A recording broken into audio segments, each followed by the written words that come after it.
Dua orang kakek di Bogor tega melakukan pencabulan anak perempuan di bawah umur.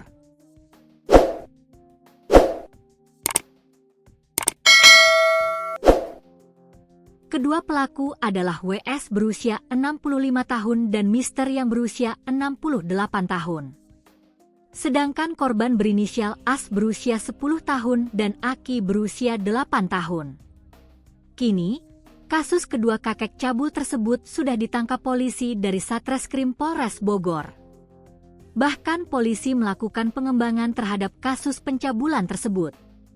Pasalnya, orang tua korban menyebut masih banyak korban lainnya di luar sana namun tidak berani untuk buka suara. Kasatreskrim Polres Bogor, AKP Teguh Kumara mengatakan, pihaknya akan mendalami kasus yang terjadi di wilayah Kecamatan Ciampea ini.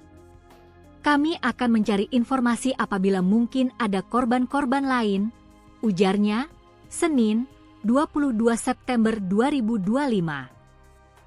Ia menyebut pernyataan dari ibu korban tersebut dapat menjadi modal bagi pihaknya dalam melakukan pendalaman.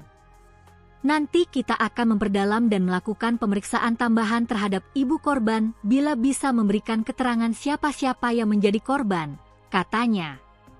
Sebelumnya diberitakan, dua anak di bawah umur berjenis kelamin perempuan menjadi korban pencabulan dua kakek-kakek tersebut terjadi secara bersamaan di sebuah saung di wilayah Kecamatan Ciampea, Kabupaten Bogor tempat pelaku berkebun.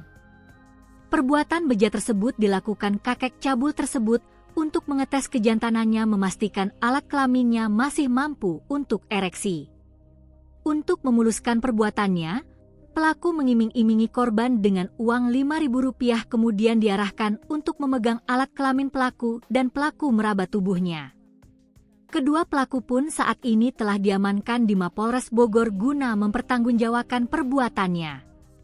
Menurut salah satu orang tua korban, Aida Kusnawati menyebut masih ada korban lain di luar sana selain anaknya. Jadi korban ada 10 orang, yang berani speak up itu cuma 2 orang. Ujarnya kepada wartawan, Minggu, 21 September 2025. Ia mengatakan, modus operandi yang dilakukan oleh pelaku selalu serupa yakni mencegah targetnya. Kalau yang lainnya itu jadi setiap mau ngaji atau mau apa dia selalu menjegatin si anak-anak, katanya.